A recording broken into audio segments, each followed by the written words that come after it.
The ABC, no surprise here, again took the tax office's latest corporate tax transparency report and put this headline on it. More than 800 large companies paid no tax in 2021-22. Now, the ABC clearly has form here. Famously, 5 years ago, it lost one of its star reporters, Emma Alberici, after her article on this exact same report, but it seemed ignorant about the difference between income and profit.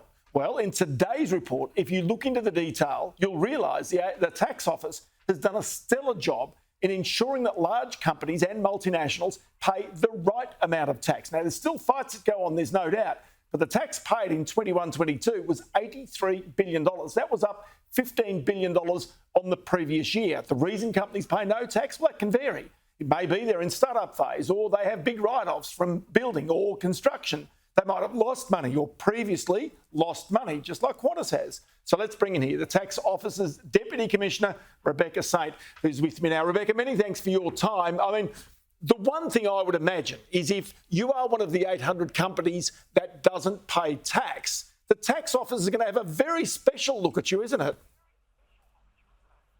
Oh, absolutely, Ross. We have the Tax Avoidance Task Force at the ATO, where we have 2,500 staff currently working in that Tax Avoidance Task Force. 1,600 of them are focused on large business. We have high levels of coverage across all the largest businesses in this population. Those taxpayers that are not paying tax or are paying low rates of tax absolutely get intense scrutiny from the Tax Avoidance Task Force.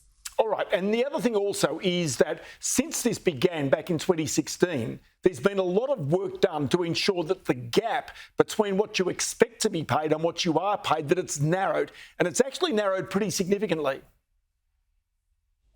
Yeah, this is a really strong set of numbers this year. It's off the back of a strong economy rebounding out of COVID restrictions and high commodity prices, as you pointed out. But it is also supported by efforts of the Tax Avoidance Task Force. The task force has been around since mid-2016, and what we've seen since that time are increasing levels of compliance by large corporates. We're now seeing some of the highest rates of compliance of large business seen anywhere in the world. So this is a really pleasing data set that we published today.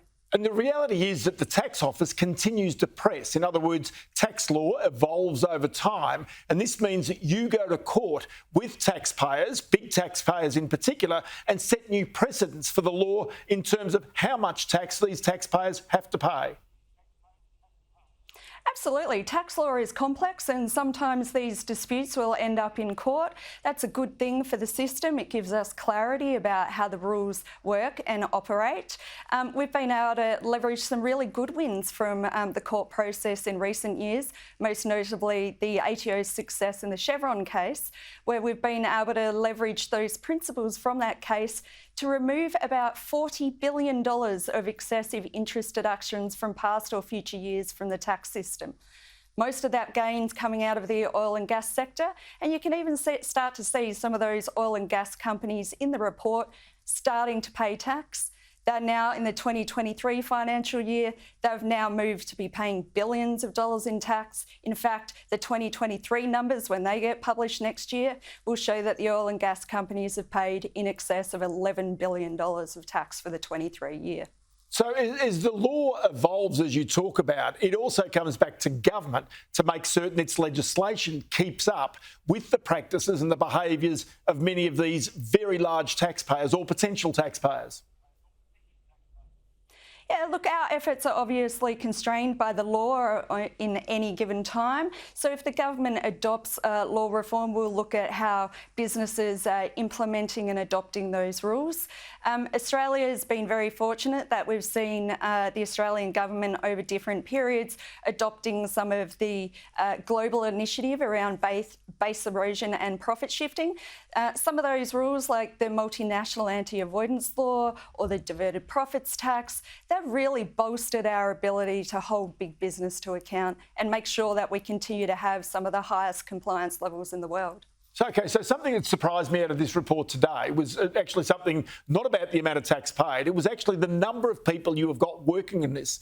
So the Tax Avoidance Task Force now has 2,500 people working on making certain these companies and big multinationals pay the right amount of tax. I mean, it's big resource you're putting into this. Oh, absolutely. It's certainly our biggest task force run by the ATO. As you've called out, we've got in excess of 2,500 people working for the task force. We continue to recruit and grow our workforce that is focused at large business and high net wealth individuals. So at the moment, we estimate about 1,600 of the 2,500 are focused directly on large business.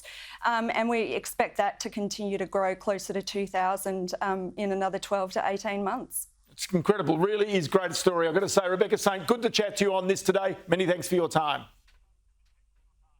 Thanks very much, Ross.